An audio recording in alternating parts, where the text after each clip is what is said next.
Hello everyone, it's TheCanadianWifier here. I have one heck of a battle for number 50 on my channel. As you can see, I have a Rhyperior. I have a sand team, which I'm not generally one to use a sand team, especially a balanced, more stallish oriented sand team, as you see here. My opponent is Lantonio, or Wanderer of the Wind, his channel link down below. He's using a really good hill team that Joyboy gave him. Definitely check out his channel as well, it'll be down below as well. Anyway, the story behind my team. Rhyperior is one heck of a good Pokemon. If you take a look at these base stats, I mean, just the EVs right here. In Sand, it will have 300 defense, 300 special defense, 350 attack, and 430 HP. I just feel like people are overlooking this a little bit. Yes, it has 4 times weakness to grass and water, but it has solid rock as well. So, I mean, don't leave it in on grass and water attacks, and it should do you very well. Look at the base stats, they don't lie. So, obviously this is the first time you've ever seen this team. I literally made it. This is the first battle I ever had with the damn team. So obviously you've never seen it before. It has physically defensive oriented Hippowdon. The only reason I'm not using specially defensive Hippowdon is because I have like 4 other things on this team that are specially defensive, and I figured that was kind of a waste. So I have physically defensive Hippowdon with Earthquake, Stealth Rock, Slack Off, and Whirlwind. Specially defensive Celebi, obviously I don't need Stealth Rock on it, so I replace Stealth Rock with Nasty Plot, and I have Nasty Plot, Giga Drain, Recover, and Baton Pass, so it kind of works as a Baton Passer out to Keldeo as well to make Keldeo a little bit more scary. You know, Keldeo is a bit of a scary Pokemon, but at +2, Keldeo is absolutely a living nightmare. Speaking of, this Keldeo, you know what Keldeo I run. I have a Fortress. First time I'm really using a Fortress.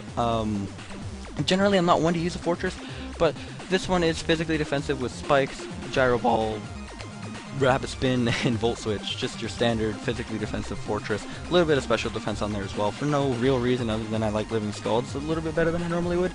It's, if you've probably seen this exact set in Gators videos a few times.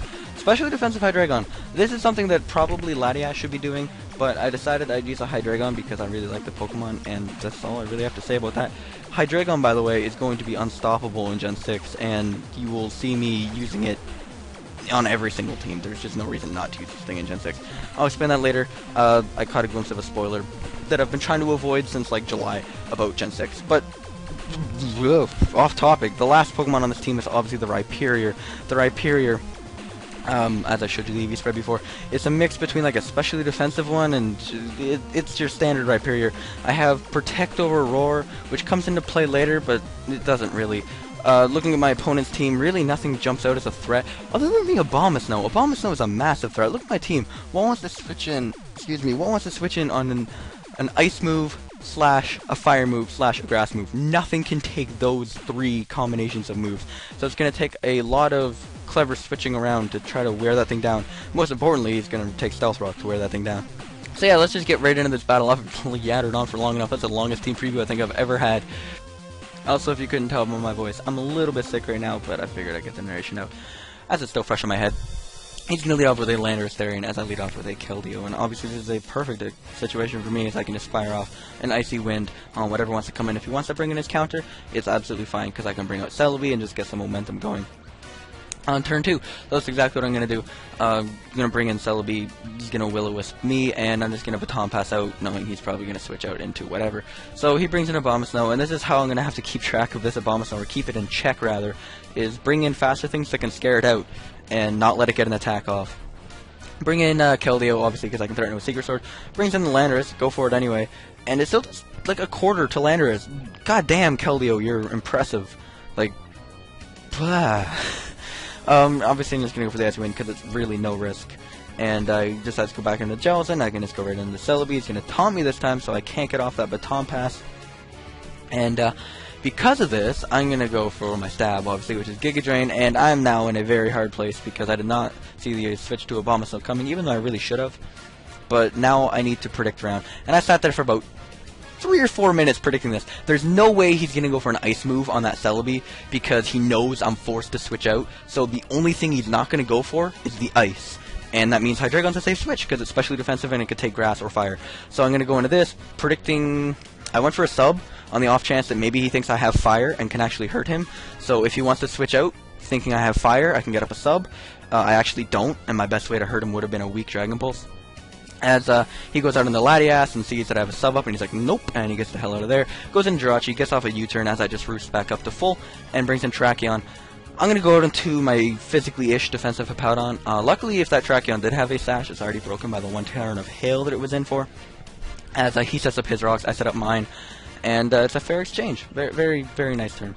As I'm going to Whirlwind him out, goes right out into Latias. It's not that big of a deal, to be honest, because I do have the Whirlwind, so if it wants to set up Calm Minds, whatever, I can slack off to take away whatever damage he wants to do. I figured here maybe he would think I would continue spamming slack off and maybe go for a Calm Mind as I Whirlwind him out, but no such luck. As he makes the smart play, opts for some damage, and I whirled him out into the worst thing I could have whirled him out into. Out comes the Abomasnow. I know he's not going to go for fire this time, and I figured it's like the last thing he's going to go for this time is the fire, and I can take ice or grass with my fortress, so I go to that. And then I go with the Keldeo, thinking that if the fire or the ice is coming, the last thing he's going to go for is the grass, and I can go back onto that. And now predicting the Jellicent to come in, I'm going to go right out to Fortress. I'm going to go right out to it. And then I'm like, wait, that was a stupid place. It's going to taunt me so I can't get up a spike. Oh well, I can just Volt Switch out. And then he scalds me, and I'm like, well, that was really stupid. Now my Fortress is dead because for some reason I predicted correctly but wanted to bring in Fortress on a Jellicent. I'm an idiot. Goes to show that I haven't played this game in forever. Next turn, though, I do make a good play, make up for it. I go for the Nasty Plot, predicting his recover, and now, knowing that he'll most likely want to taunt, I'm just going to go for a nice, powerful Giga Drain. And, I could have Baton Passed that out in the Keldeo, but Keldeo is rather weak, and he obviously still has the Jellicent around, so I can't really touch it. But now the Jellicent has died because he didn't really have anything to bring into a +2 Celebi, Giga Drain. He could have brought on Jirachi, but as you've already seen and we'll see later, for confirmation, it is Scarf, so it would not be able to take that very well. It was not especially defensive, and between the Hail and the Stealth Rock, it wouldn't take it very favorably whatsoever. I'm going to bring in a Hippowdon and slack off, taking away the damage from his +1 Dragon Pulse. It's doing a ton, and I don't want to risk the crit, so I'm just going to have to get him out of there. And again, he goes right out into the worst thing he could have. Why did he get Whirlwinded out into that? It's just not cool, man. So he's going to Woodhammer, brings him down to 29%, which is a very important number to keep track of, because once he kills me off here, my Fortress, I can bring out Keldeo to scare him out. And if he switches back in from here on out for the rest of the battle, I can bring in Hippowdon on the very next turn, and he will not get Hail up. I will get my Sand up. I'll explain that in a minute. Basically, I went for Hidden Power Bug, predicting the Latias to come in, because that would be his second best switch into Keldeo. And I didn't even notice he was faster. I was waiting for him to die to a Hydro Pump, and I'm like, oh, you're Scarf, and you just Iron Head flinched my entire team. And I figured I was going to die here. I figured I just straight up lost, because he's going to flinch hacks me all the way down. And then I got off the recover, and now thinking he might want to switch out, thinking I'm just going to recover spam, I'm going to Baton Pass, which is a very risky play, but a very good play on my part, as I get the Sand back up. And here's what I mean. If he brings in Abomasnow, like now, he would be down to 7% after Hail. I could bring in Hippowdon, and no matter what happens that turn, he would either die to Sand or die to Stealth Rock if he wanted to switch back out. So I'm guaranteed my Sand up now, as long as I can keep Hippowdon alive. Basically, Rhyperior is a boss, and in Sand only takes like 20% from a Latias and Dragon Pulse. Mind you, that's sub-CM Latias, so it's not intrinsically powerful off the bat, but that's still a Latias, and I'm still a Rhyperior, and it did nothing. And then, in comes the Landorus. It SD'd, and this made me, this scared me a lot, because I'm like, okay, he's really fast, he has a lot of speed investment. I don't run that much speed on this Hydreigon, stupidly, because it's more specially defensive orientated. And, whoops, okay, I just outspeed him and kill him, so I don't know what, but whatever. In comes Jirachi, and I figured at that point, if he just spammed Iron Head, he would have won, because everything on my team would be flinched to death. But no, he went for Ice Punch, which I thanked him for. Here's the turn where I pull off that switch. No matter what he did there, I would have got Sand. As soon as he brought in the Abomasnow, I had Sand up for the rest of the game. So, here, I'm just going to let Hippowdon die. And I can go right out into Rhyperior and win the game, right? Yeah, about that.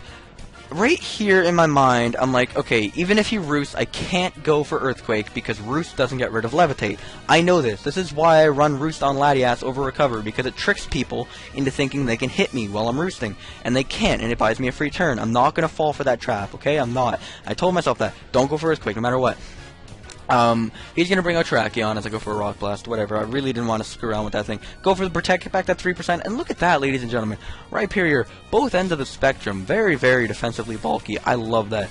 That, I mean, mind you, lead Terrakion, like I said, it's not Choice Bandit or Life Orb or anything, but that's still a Terrakion, and that's a super effective close combat, and I don't have any defense investment, and it only did 60%. That's not something that most Pokemon can boast, that without any defensive investment, they could only take 60% from a super effective close combat.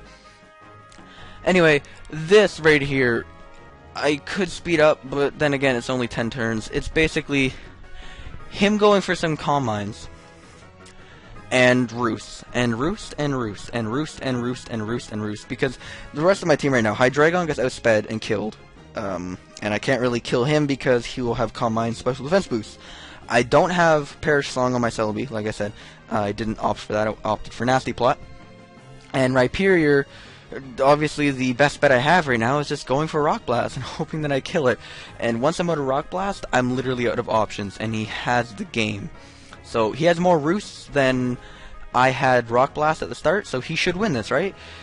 Theoretically, yes. I totally derped there, and I went for Earthquake, and that was so stupid of me. I could not believe that I did that, because I told myself earlier that I wasn't going to fall for it, I'm not going to fall for it, and I fell for it. I went for the frickin'... I predicted it perfectly, mind you. I did predict it perfectly, but there was nothing to predict. I made a bad play. So here I am. I'm going through all 16 of my Rock Blasts, and there's no other thing that I can do. He's obviously has the upper hand here because I have to rely on a 90 accurate move, for starters, that has a variable amount of hits per turn, and he has more PP on Roost right now than I do on Rock Blast. So he's just sitting here waiting for me to miss a Rock Blast, because eventually when that happens, or in general, when I run out of Rock Blast, he can just Calm Mind up to +6, kill off Rhyperior, kill off the rest of my team.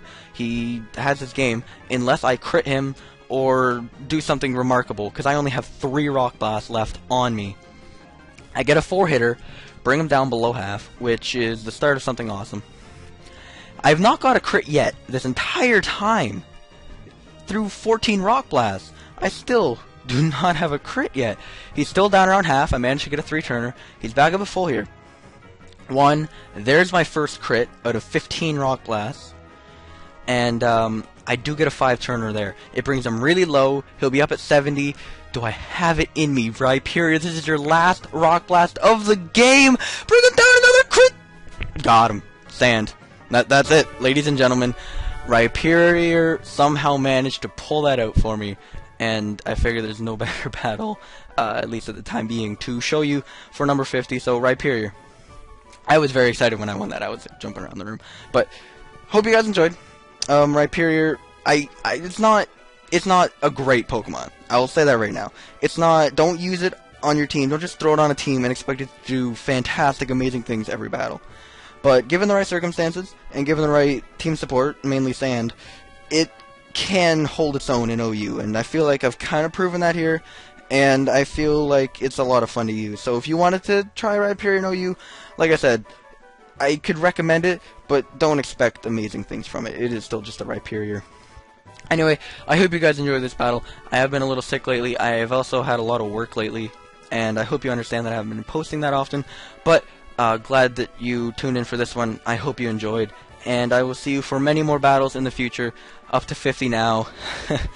Let's just see how far I can take this thing. So, thank you all for watching. Have a good day. And take it easy. Peace.